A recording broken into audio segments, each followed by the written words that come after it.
I would like to introduce the host and moderator for the panel discussion. Her name is Akhtar. She is the co-founder and outreach director for Platform Women. So Platform Women is an organization that trains and advocates for young women's rights in the United States. They host their annual convention, which is coming up this weekend, where they train young women how to organize their community, lobby their elected officials, and change laws to make sure that women have a seat at the table. So without further ado, I'd like to introduce Mrs. Aklima. Assalamu alaikum, everyone. My name is Aklima, as Brother Salman has said. So ever since the Arab world, ever since the Arab Spring, the Middle East has gone through a very tumultuous time. And the Western media can make us look more divided than united. So it's important to take back our narratives and really know that we're in this together and that we can fight the good fight together, and that starts with having an open dialogue. I want to really thank our speakers for coming out today, and if you all could introduce yourself. Distinguished ladies and gentlemen, my name is Musab Sadia. I've worked in many spaces of Egyptian advocacy and looking forward to a good discussion, inshallah. Hi, assalamu alaikum everybody. My name is Mazen Khalil. I am the founder of the Sudanese Youth Network. I've organized many protests for Sudan here in DC and across various states. My first question is, how do the citizens of your respective countries feel towards democracy? we live some anti-democratic coup in our country. In 12 years, we lived this 3 times, and I want to prepare some pictures and some details that I want to tell our democracy and our statement and our people how can make this democracy work. And if possible, I want to tell the names about the dates, also about the courts, about the names. And we want to tell how can we stay in democracy, how can we solve the coup attempt attractions. And in Turkey, 15th of July, last time, we give democracy exam in our country. We should start to talk democracy within world political history. What is to achieve so badly for some people in Africa, in Middle East, also in Turkey. For what purpose insecurity, instability, and chaos are being manufactured constantly? Examples are known by all, the country's name also, you know. To displace those exist to power democratically by anti-democratic means in a democratic regime. In our country, a memorandum, Gezi Park events, 15th of July, coup attempt were 3 major blows against Turkish nation state and democracy. To overthrow legitimate authority, which is united with its people and selected by majority of votes to do harm democracy and to disintegrate nation and state. Fortunately, Turkey has pulled it off, since it is both our nations and states' last and glorious victory. If possible, I will talk about 15th of July with you. Maybe it will be a long speech. First of all, I would like to salute martyrs who gave their life for our homeland, our future, and our country's continuation. And I wish a good, healthy, and long life for all veterans.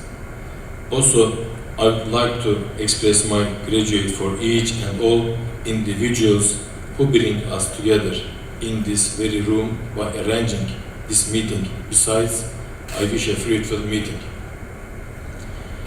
Last year, also I told here, last year many political and legal incidents and developments happened both in our country and globally. It was a year in which, on one hand, we continued our struggle with coup attempt.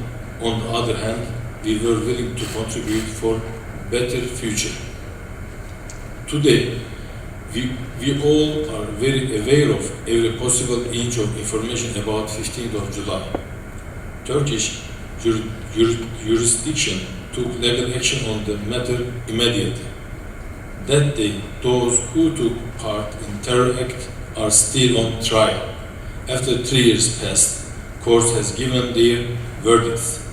Without a doubt, we have seen both conviction and acquittance sentences in these court decisions. I want to tell the period of this trial verdicts and about the structure of our democracy, and I want to tell what kind of terror organization we live in Turkey, and we give war victim. Previous year, we talked about cases and how they proceed. Today, details of the events are well known for everyone. Yet, here we have a speech concerning proceedings by the light of international legality and justice idea. Without no doubt, our main core will be coup attempt cases, but in addition to that, we will leave some space to organization structure to understand it better. Even some cases have come to end for first stage. We will check it out about what comes next.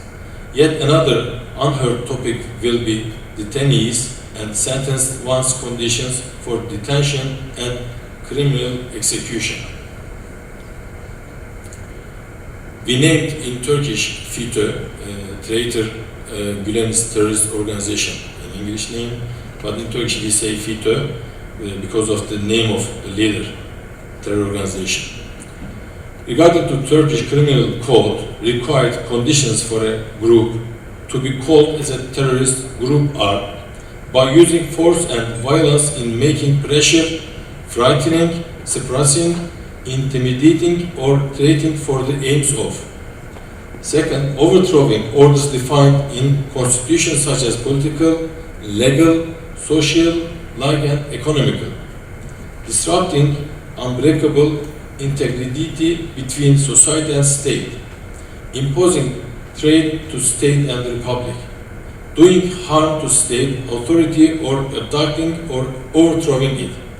Wiping out fundamental rights and freedoms. Corrupting interior and exterior state security.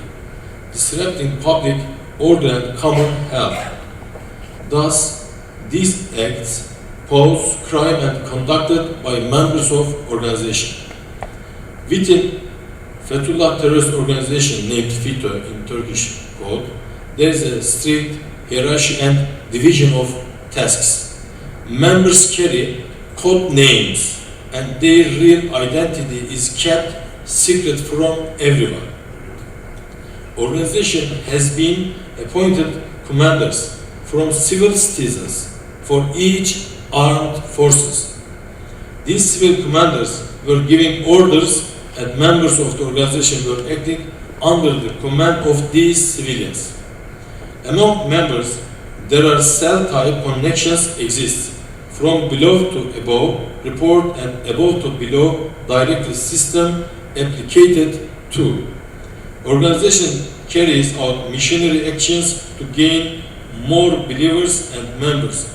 They hire kids and youth, they raise them carefully to add them in their arsenal. We will mention them in detail. Besides, there is a very specific feature enables FETÖ to gain an exclusive position among others. FETÖ has numerous types of teaching materials, books, manifestos, documents, reveal their ideology, and written papers more than enough. We should look careful to it because it is very hard to find such an organization structured this well. FETÖ infiltrated into a broad spectrum includes police, army, judiciary, also finance sector. Yes, they carefully infiltrated into armed state sectors, and this points out their real intention about arms and guns, plans and motivations. Guided with the principle of absolute obedience, they have never ceased to conduct suicidal acts with fear of losing lives. In contrary, they believed if they do so, they will gain ticket to heaven. 15th of July night, traitor Gülenist terror organization attempted to remove democratic constitutional order by means of force. For example, in our country, Grand National Assembly of Turkey, which is a fundamental institution of democratic social order, is bombarded over and over. President of Republic's assassination was attempted. Prime Minister was harassed. Free media stream was interrupted by raiding Turkish Radio and Television Corporation, and declaration of coup was read by force of arms. Other private media establishments were raided so that to prevent them from running by seizing the Turksat network.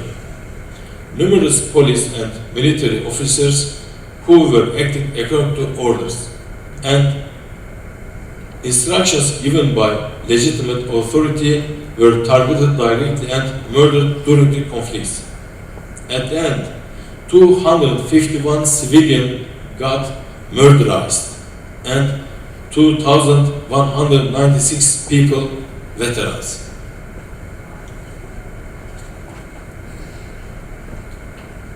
I want to tell who they did these crimes of members for our legal system, because we took these people on the trial, and then what's their crime?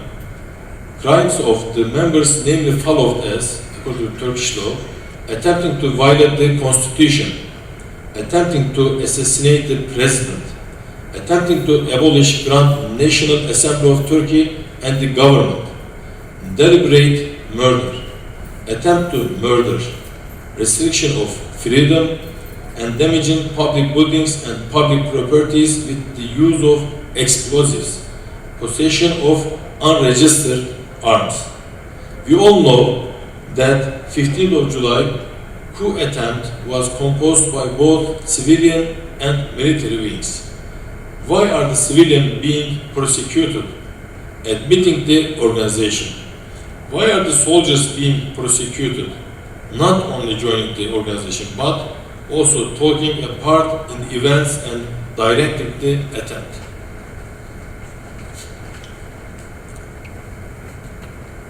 All across Turkey, there are nearly 300 coup attempt cases, and 56 of them held in Ankara, other 53 are held in Istanbul. Rest is held in other cities of Turkey. By the time courts gave their verdicts for most cases, yet here are some still on trial. This month, approximately 100 cases will proceed with more than 1,000 detainees of total 3,000 defendants. Among these cases, a well-known case by public Akıncı Air Base will continue to. I think it will be the main trial in Turkey, Akıncı Air Base, because all of them kept in air base. Fair trial and coup attempt cases. I want to tell fair trial. As you understand today, in a case, fair trial is a future.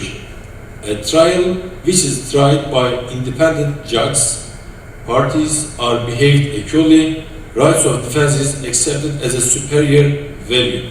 Universal human rights are held as criterion during the trial process.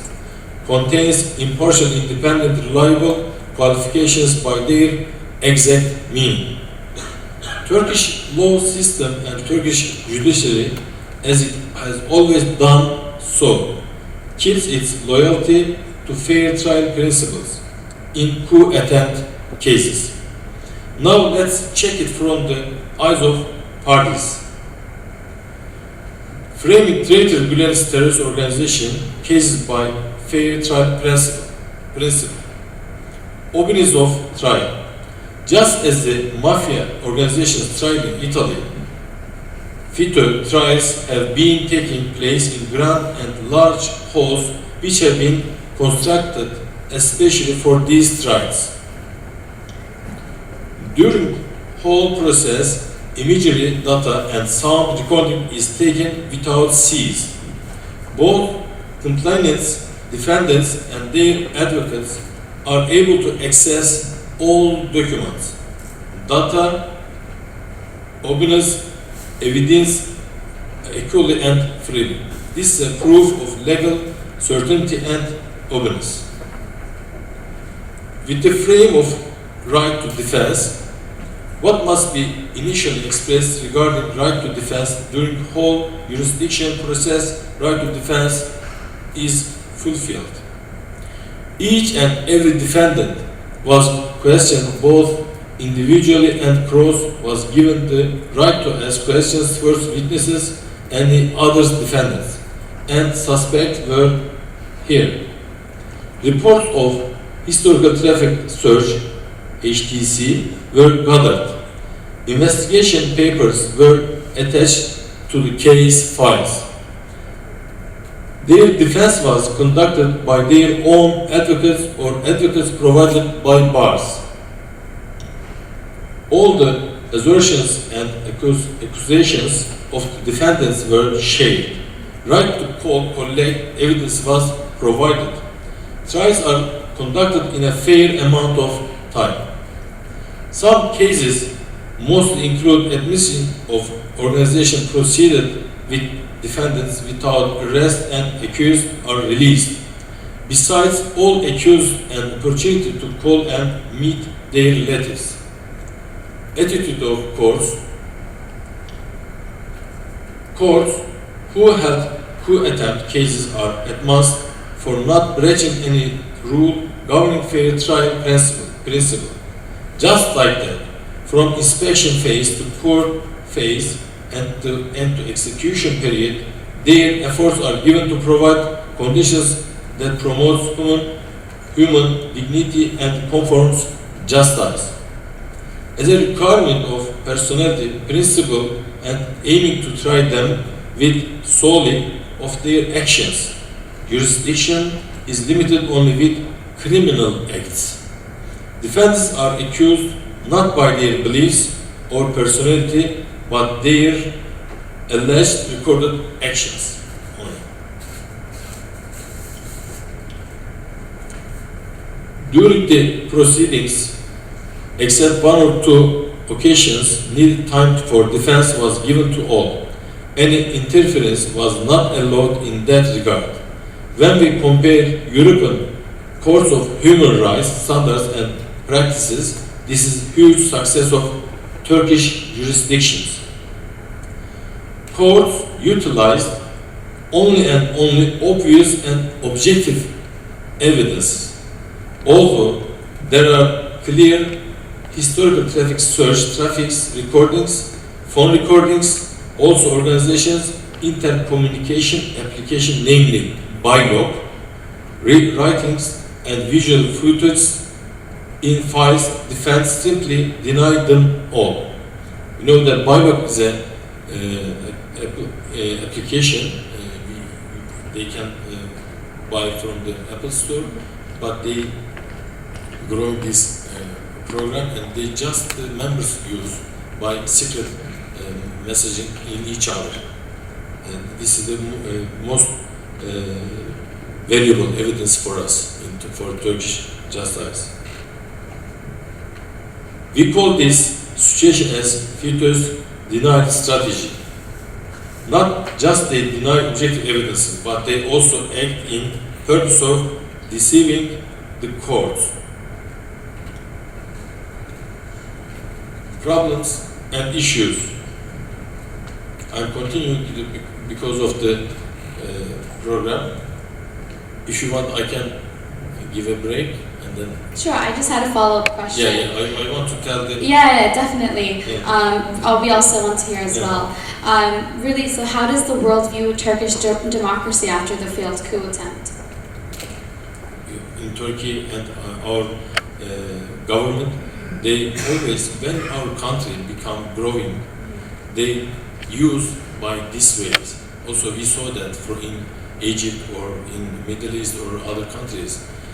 And then they tried these coup attempts 3 times in a 12 years, last 12 years in our country.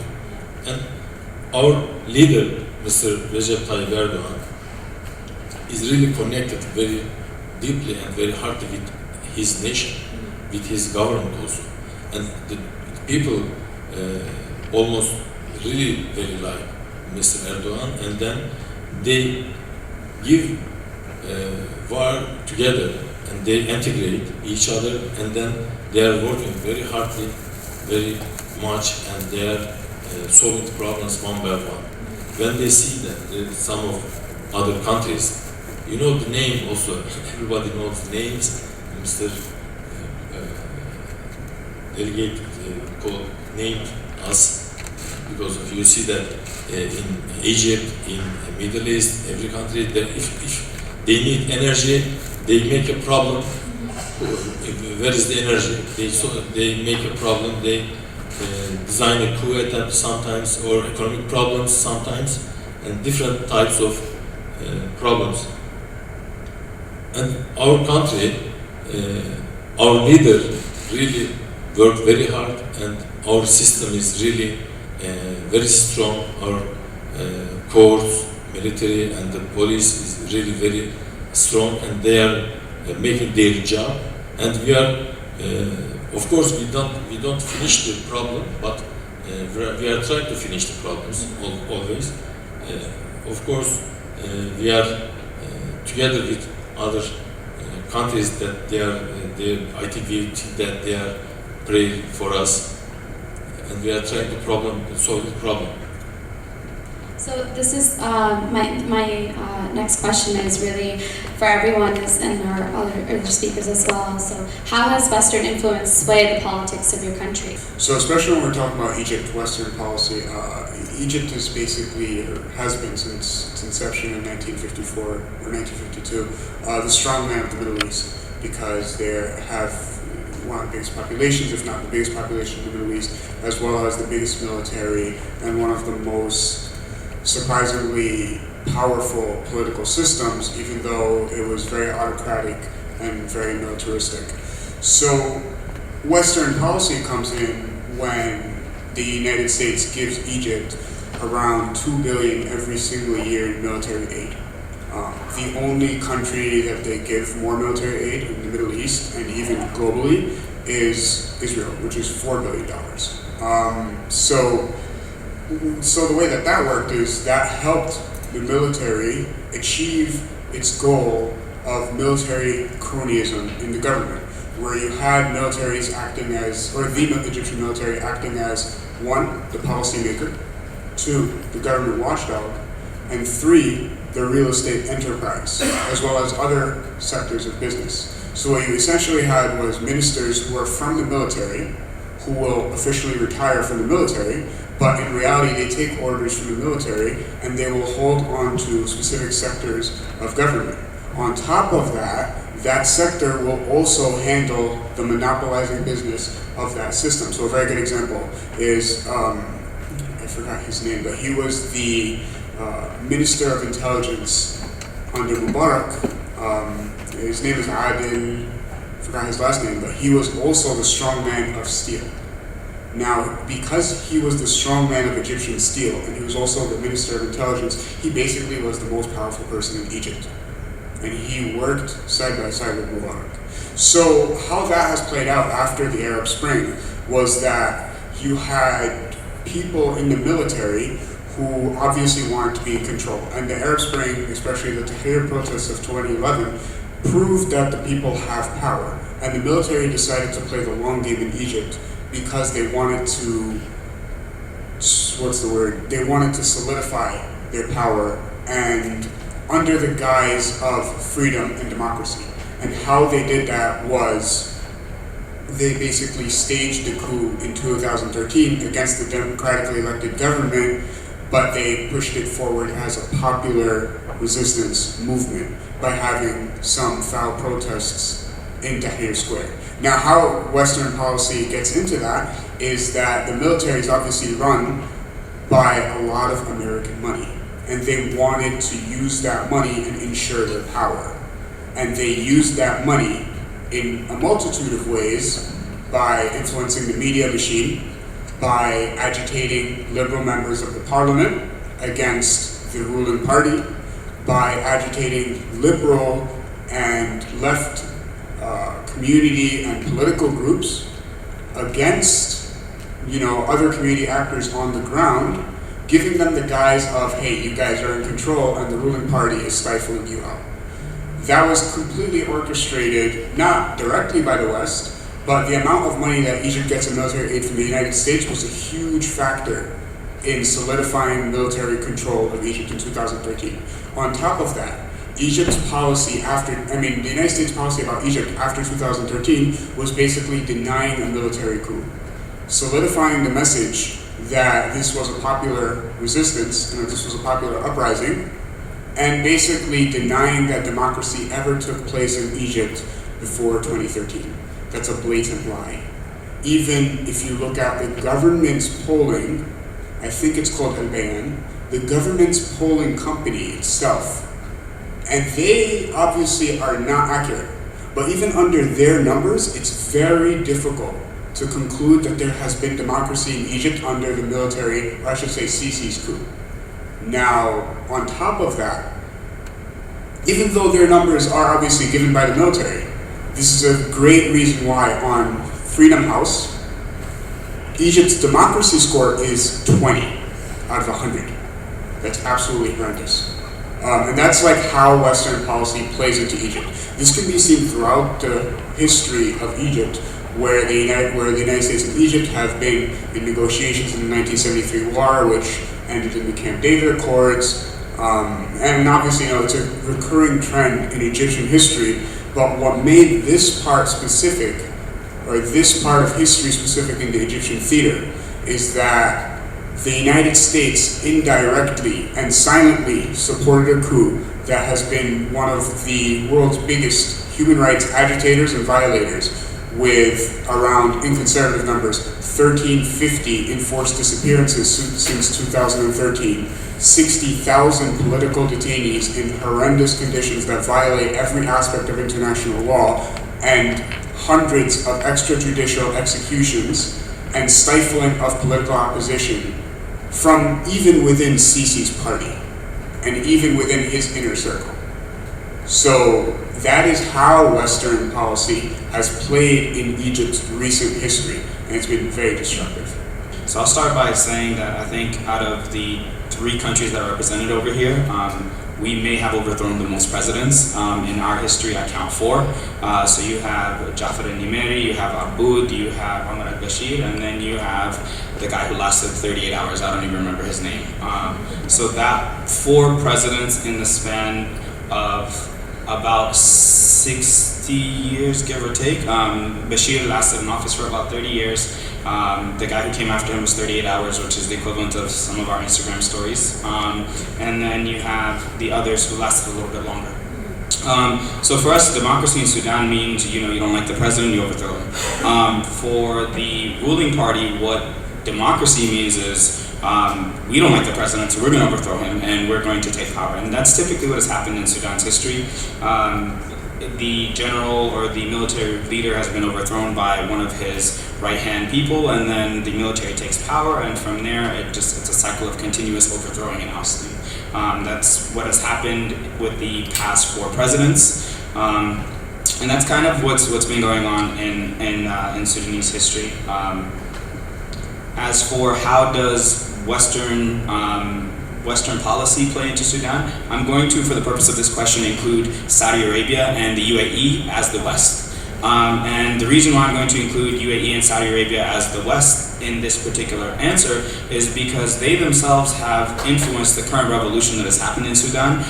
So for those of you that don't know what's been going on in Sudan, since December 2018, Sudanese people have been protesting the rise of fuel and the rise of bread, in addition to everything else that's been going on for the past 30 years.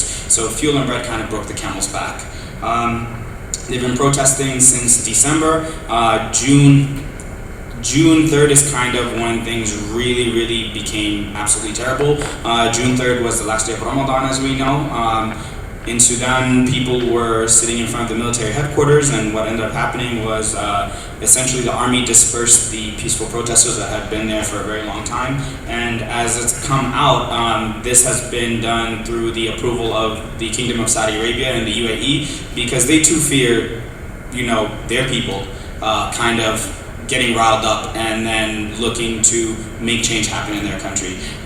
There's a video that came out from somewhere in the 60s where a general was speaking, and the US general actually, he says, we have this document here that says we have to kind of deal with 7 countries in the world. And those 7 countries are Syria, Iran, Iraq, Sudan, Korea, and then there's 2 more.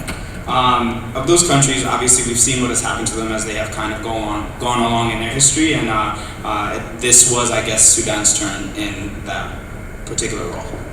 So heavily influenced. Mm-hmm. Absolutely. Of course. And so I had a follow-up question was, what are your current worries about the route to potential democracy, given what's going on currently in Sudan, since the deal was reached?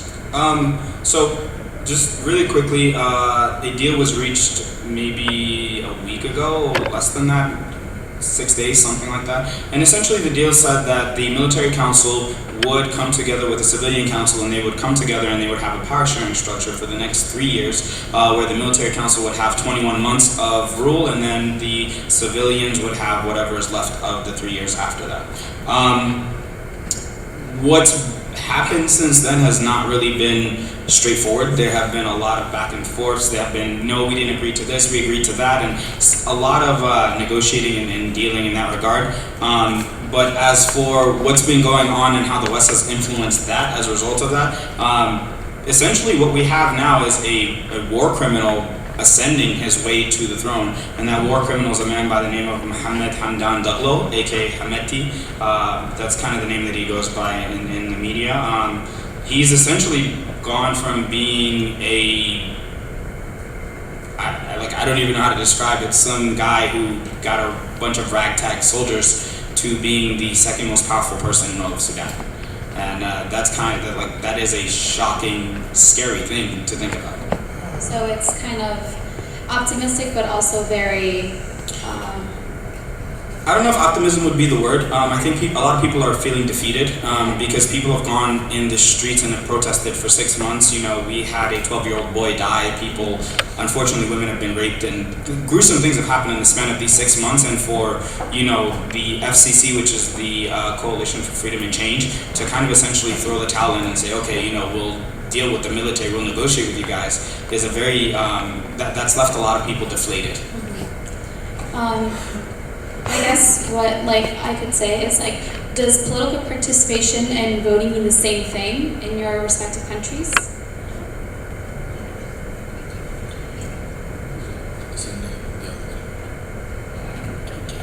Sure. It's does political participation and voting mean the same thing in your country's democracy?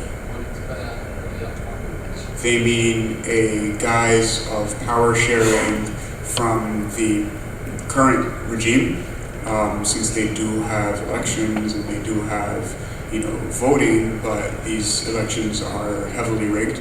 Just to give an example, in the most recent election for the presidential elections in Egypt, Sisi won the election by 96%. His only opposition was his chief of staff for the campaign, right? It's not his government chief of staff, it's his campaign chief of staff.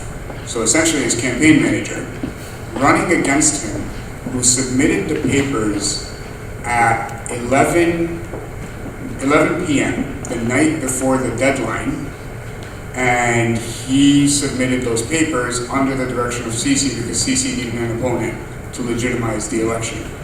During that same election, there were approximately, I think, 6 or 7 other opponents who were either exiled from the country, intimidated, beaten in some cases, jailed, or just disappeared. And these are, by the way, these were people from within Sisi's circle.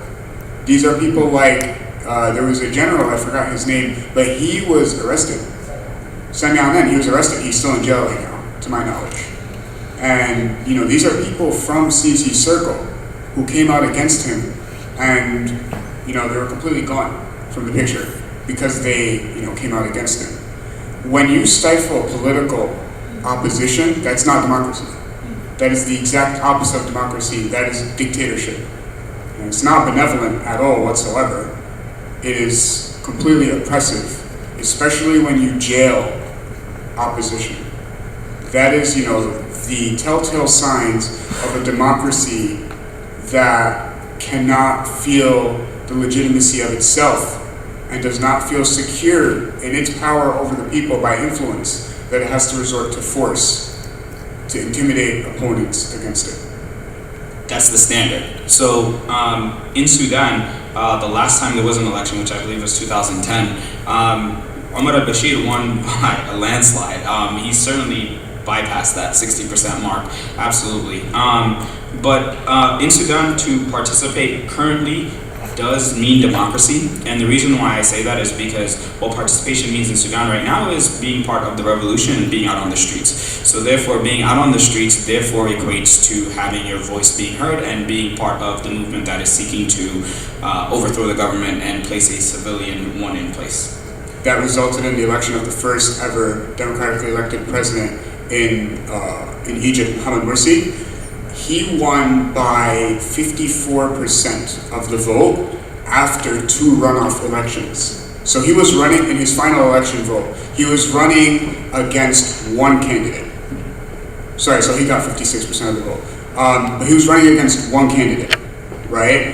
That was in the final runoff, and that was after 2 other runoffs, right? So basically that is basically the most quintessential example of democracy in the Middle East. Obviously, when you put it into perspective with Sisi, who won by 96% in the most recent election, and the election before that won by 99%. Right, this was in 2016. He won by 99%. Obviously, he realized that he has to fudge the numbers a little bit for the West to accept it, which, he fudged it by like 3%. So it's not really that great of a improvement. But we have a joke actually with the Arabs that when you look at the rulers, you have Bashar al-Assad, who won by 70%. You had Mubarak before him, who won by 60%. And now the joke is that Sisi won by 99%. This was back in 2016, obviously now it's 96%. But the joke is basically that the way that you control the country is you make democracy when you win by over 60%, like the brother was saying. Kind of rigged, that the election was kind of rigged, and or also like he won by kind of rigging the votes. And of course, if you want to also close off with your final thoughts, I know you have to leave. Very important person. Özellikle kendi başına, kendi milletiyle ve hükümetiyle birlikte bağımsız hareket etmek isteyen, ülkenin başına gelen her neyse bizim de yaşadığımız Türkiye olarak odur. Yeah, as a sovereign nation, the always struggling from the West influence, and we are also struggling to be a sovereign nation, be an independent nation, just like other sovereign nations.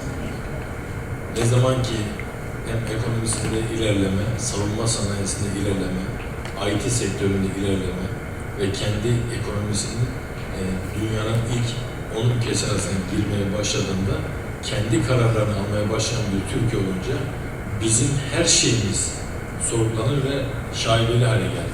Yeah, whenever you always try to be independent in economy, in technology, in the military equipments, always like there's these opinions, the rigid opinions about election or negative news from the West.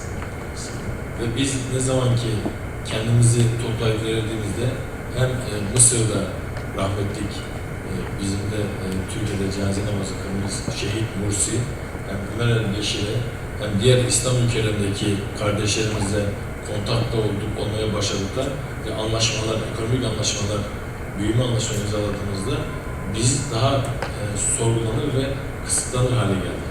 Every time the Turkey is trying to do the big projects in the other influential the leaders, the Morsi, from Egypt and also the previous leaders from Sudan, always all these leaders are trying to do great things to be a sovereign nation, always struggling, and the things are happening, the coup attempts and all the negativities. Bizim seçimlerimizin the case, it's a main case in Turkey about this, and the member of peace at home council, the name of council, that the coup attempt council, ex-Northern Sea Area Commander Ömer Faruk Harmancı, although his fingerprints was discovered in a villa in which coup was planned in, and he denied in Ankara also, this villa. Many other defendants said that they received orders from him. He tried to convince Hulusi Akar was the ex-chief of staff, and now he is the Minister of Defense. He tried to convince Hulusi Akar to change sides and join their mission. Next, he threatened him to read coup manifesto. In his statement, witness Ibrahim Ağaç said, when everyone saw that coup attempt will eventually fail, Harmancı made a call, and in his call he said, we couldn't kill president. Our plans vested. We have to spread the news about him fleeing to Germany or everything will go nothing. Yes, I want to show the news from TV program maker Curtis Hook, and you see that here they give from Twitter and MSNBC news from here. They work together. You see that ex-commander Ömer Faruk Harmancı, and they at the 15th of July night, they passed the news from here. You see that? We are making a war for a lot of wings of economic side, of course, our army, of course, other countries, and of course, mass media, and different wings. You know that because of this, if you act their direction, you are very fine. But if you act according to your people, according to your country, according to your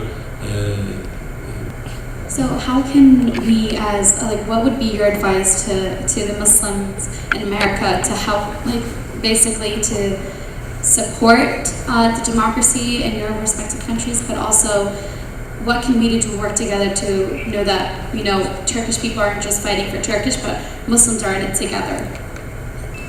Bir kere bizim Müslümanlar olarak, bizim Mevlana'nın bir sözü var, umarım tercüme edilebilir. Der ki, cihanda rahat etmek istersen, ruhen kendine yakın insanlarla beraber ol.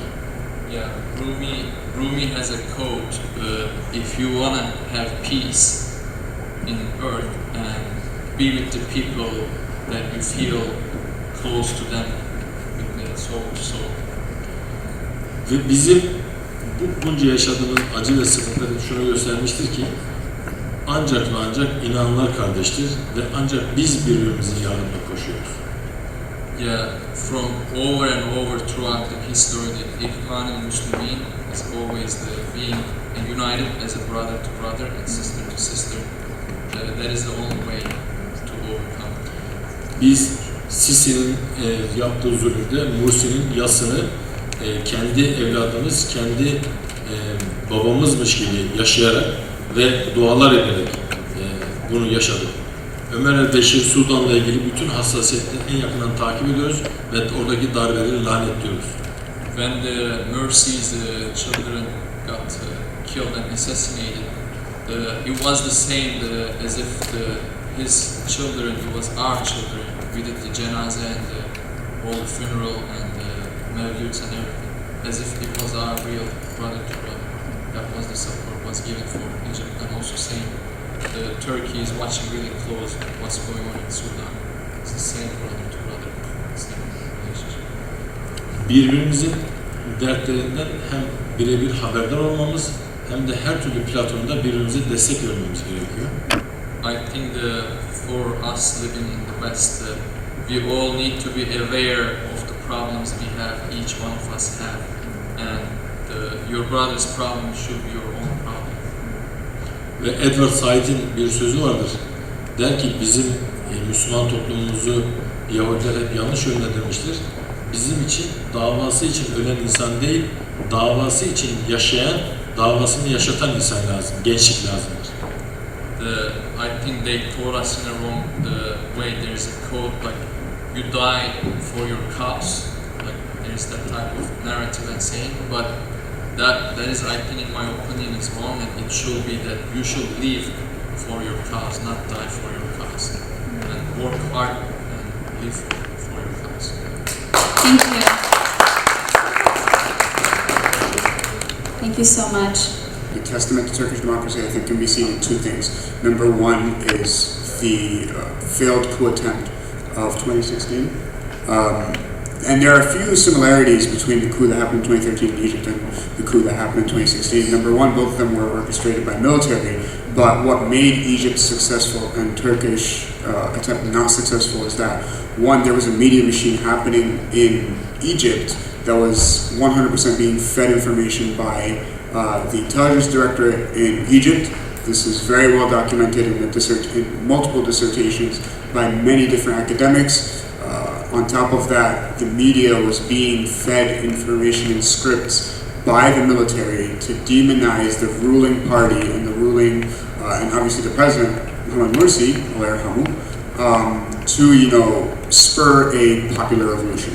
Now, in Turkey, the difference was that the people who were orchestrating the coup there did not have a handle on the media and the stream of information, and for that reason, the people in Turkey valued their own democracy and came up against the coup and gave their lives for it. The second event in Turkey that is a testament to Turkish democracy is actually the recent elections where the ruling party actually lost a few districts. Many people will say this is a bad thing, or that it shows that the Turkish ruling party's power is weakening. But that was never the point of Turkey. Turkey is a democracy. Turkey was never about one party ruling. Turkey is a democracy where everybody has, a place in the political system and participation. So the ruling party losing a few districts builds a broader political coalition that will be able to work towards the benefit of Turkey, but also the entire Muslim world. In Egypt, the similarity, or the difference I should say, is that this broad coalition was not able to be built because people from the outside, including, if not beginning with Saudi Arabia and the UAE, who invested $14 million in military aid, in media, and in intelligence, right, to disrupt the coalition that was built in 2012 between the Islamists, the liberals, the conservatives, the Marxists even, and the Salafis, right? There was a broad coalition in Egypt that was built, and the UAE and Saudi Arabia invested $14 million to disrupt that coalition. And because that coalition was disrupted, the coup in Egypt was successful. So if there's one thing that I can, tell and me, myself, the way that I started to view things, us living in the West, it is very, very important to contextualize the news that we see. If you see what is happening abroad and you're very aware of what's happening abroad, it's very important to contextualize it in the space that it's in. Contextualize Egyptian matters within Egypt. Contextualize Turkish matters within Turkey. Contextualize Sudanese matters within Sudan. Contextualize Yemeni and Palestinian matters within their respective countries. Don't view it from the view of the West or your own view, because that's very privileged, one, but it's also disrespectful to the struggle that people over there have given their lives for.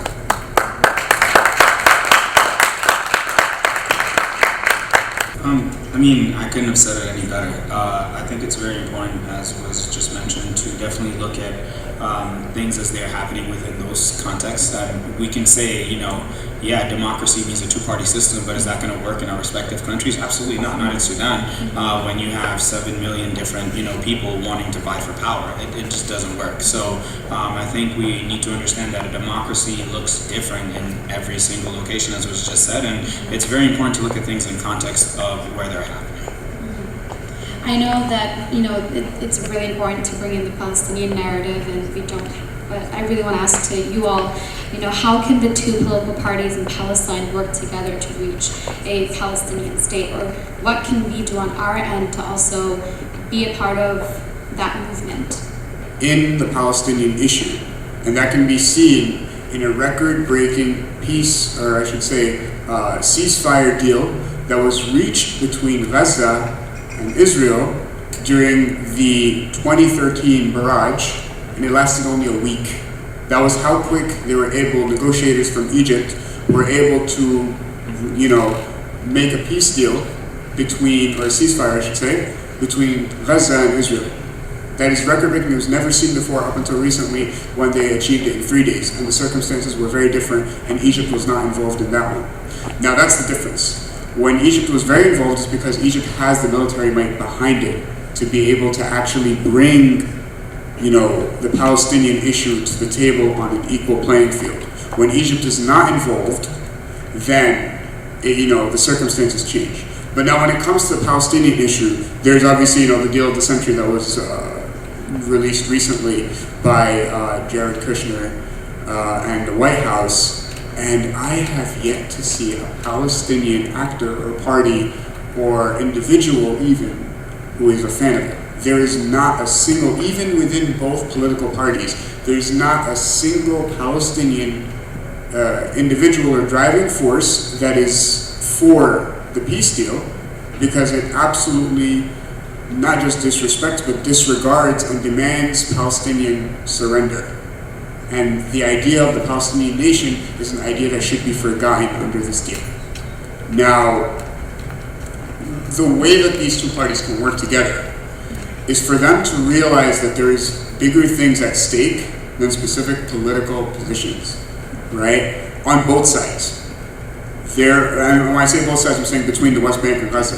There are bigger things at stake than certain political positions, and I think that people are starting to realize that, because there have been negotiations between the West Bank and between Gaza to, number one, make infrastructure, or try to make infrastructure and garner international support for this project to build infrastructure between the West Bank and Gaza, connecting both of them, and two, to add Gaza into the PA, the Palestinian Authority. But obviously these agreements kind of fell through because of external pressure and the lack of international support. But the way forward is for realizing that there is a bigger picture here, and that the more divided we are, and when I say we, I say the Muslim world, the more divided we are, the easier it is for, for external pressures to get to us.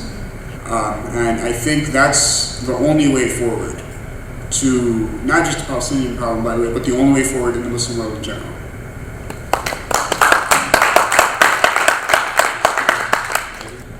I think to kind of answer that question, when you try to broker a power deal, you must be even.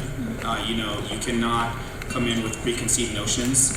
To kind of just give you guys a quick story about that, and I'm sure most of you know this story, but with the Prophet Dawah alayhi salam, two angels came to him fighting, and he didn't even listen to the full story. You're wrong, and that was the end of the story. And the angels told him, hey, they came to him in the form of two human beings. Let me backtrack. And they came and they essentially had an argument in front of him. He only listened to one side of the story, and then he said, you're right, khalas, end of the story. Allah used this as an example to kind of show him to listen to both sides. So I think if we come into a situation where we already have preconceived notions, where there are external pressures that are pushing for a particular outcome, then we're not being fair, we're not being just. And that in itself cannot result in an equal interaction. That cannot be an equilateral agreement. That will never reach the end that it's supposed to reach. So I think one of the things that we need to acknowledge is that we're not unbiased power brokers in this situation at all, because there are several external forces like AIPAC that are pushing, or IUPAC, or however you pronounce it, the American-Israeli lobby that's pushing for an Israel-favored solution. And so we have to be very quite frank about that, and we have to be very honest about that. So in a situation like that with the Palestinian issue, the people who lose in that situation are the Palestinians, because of this gigantic power machine that is essentially working to make sure that they don't get the just rights that they deserve. Now, As for whether the answer is a two-state solution or a one-state solution, Allah A'lam, I don't know. What I do know is that a group of people lived on a particular land. Another group of people came in, I use the word invaded that land and took that land from them, and the world has been silent in that situation. That is what I know for a fact. Whether the politics of that, how the politics of that have come to be and how that has worked out, I do not have enough knowledge of. I obviously know, the history of 1945 Balfour Declaration and all these other things that I obviously know. But what has gone on in politics that has enabled and created the situation that we have today, I'm not too sure about, and that I don't have enough knowledge to speak about. Of course. Any final thoughts? So I think the last thing that I wanted to talk about was moving forward in Egypt. And there's a very quick way to sum this up. Number one, there are two defining events that happened in Egypt since 2013 that have changed Egypt. And Egypt will never be the same. And not only Egypt, but the entire Middle East will never be the same because they signified the Arab winter, as many academics have come to call it. And these two events are, number one, the Rabaa massacre that happened on August 14th in 2013, where, again, conservative numbers state that 1,100 people were killed in 10 hours, making it the biggest or the largest and worst and bloodiest massacre in Egyptian history. And the second one is the death, or I should say the murder of President Mohamed Morsi in, I believe, in a few days it will be a month exactly. These two events have changed the course of the Arab Spring and turned obviously into the Arab winter and have signified the failure of the Arab Spring for a multitude of reasons, of course. But Egypt will never be the same because of those, because what those two events have done is they have shown the brutality of the regime at hand, and they have shown that the Egyptian people are at the moment have too much to lose in their lives because walk into the building that the doctors built. None of you would sit on the plane that the pharmacists decided they were going to fly. To simplify that analogy is essentially stay in your lane. If you are a doctor, go treat people. If you are a pharmacist, prescribe medicine. If you're the military, go defend the country. You have no business ruling. You have no business implementing policy. You have no business doing anything else that is outside of fighting to protect the country and making sure that the country is safe. That is your job. So there's no reason for you to be trying a different job or trying to be doing something else. That's the first thing. The second thing is, have any of you in here ever seen the movie Black Panther? If you have, raise your hand. Okay, so for those of you that have not seen Black Panther, what it essentially describes is this amazing scientific African country that is millions of years advanced than the rest of the world, and this little country is hidden. And so the way that history books have described Sudan is they've described it as this particular country if it was not ruined by external forces and by the military coups that had occurred. So Sudan would have been what Wakanda is had it not had all these external forces apply pressure on it, had it not had all of these things happen to it. And so what I would say moving forward is that in one single phrase is tasqut bas, which means just fall, that's all. That's what the people want, is for the government to just fall. We don't want a new head. We don't want a new system in place. We don't want a new head. We don't want a new elected official. We don't want any of that. We just want this system to end. And that is what the people would want moving forward, because then and only then can we actually begin to build and push Sudan to be the Wakanda that it was supposed to be. So, thank you very much. This was a really great panel, and our moderator and also our speakers, they did an excellent job in my opinion, and shed light into our issues. I think once we get those things behind us and go forward, maybe not in our generation, maybe next generation, it's gonna change. No matter what, light is gonna come. And light usually comes from the east, but so far it was coming from the west. But this light is gonna come still. So thank you very much. And I wanna again thank on behalf of Task and Halil Mutlu, co-chair, and thank you for coming. You are a great audience, and we really enjoyed being here. Thank you very much. And thank you also our brother, Mir Sulaiman Ali, and he did an excellent job organizing, putting together. Thank you. So just one more shout out to Sister Klima, who's Yes. was organizing. So just also a reminder for that, her platform convention is this weekend. So if sisters if you guys want young sisters to learn how to change the world, I would highly recommend attending this conference. If you guys have any questions, please speak to her afterwards. So without any further ado, I just would like to close out by thanking our sponsors. Next slide. And the Egyptian American for Democracy and Justice. Alhamdulillah, they've been really pushing this event forward and really making sure that the narrative of the Egyptian people is never failing or fading away. Also next, I would like to thank the brothers and sisters from the Muslim Community Patrol Services. Brother Muhammad, our model, mashallah, thank you for helping us out. Brothers and sisters from Islamic Circle of North America and the Muslim American Society of New York. Also would like to thank Turkey Foundation, Natural Food Group, Turkish Airlines, and the July 15th Foundation for also co-sponsoring and bringing in our guests from Turkey. And for the last announcement, so as everybody knows, we have our task is holding our annual keynote event with President Erdogan. Luckily, I could actually tell you the theme of this year, which is on unity, which is actually the main thing that was discussed here. So the theme this year is unity, standing together, standing strong together. So everybody who actually attended this event will be given front row seat tickets to this event at Bar User. So welcome everybody for coming. And if you haven't signed up, the registration table is open. So we just need you guys to fill out the form, and then you guys will automatically be emailed the tickets to attend this event. This event is on September 22nd. Also, the tickets, you guys will be getting tickets 1 week before everybody else. So if you guys would like more people to attend, please let them know. With further ado, Jazakallah khair. And if you guys have any questions, please feel free to see me, Brother Mural, about any questions on task, and Sister Clean for platform. And our panelists will also be here. So I would really like to thank you guys. I mean, they are probably younger than I am right now, so which is amazing. So one more round of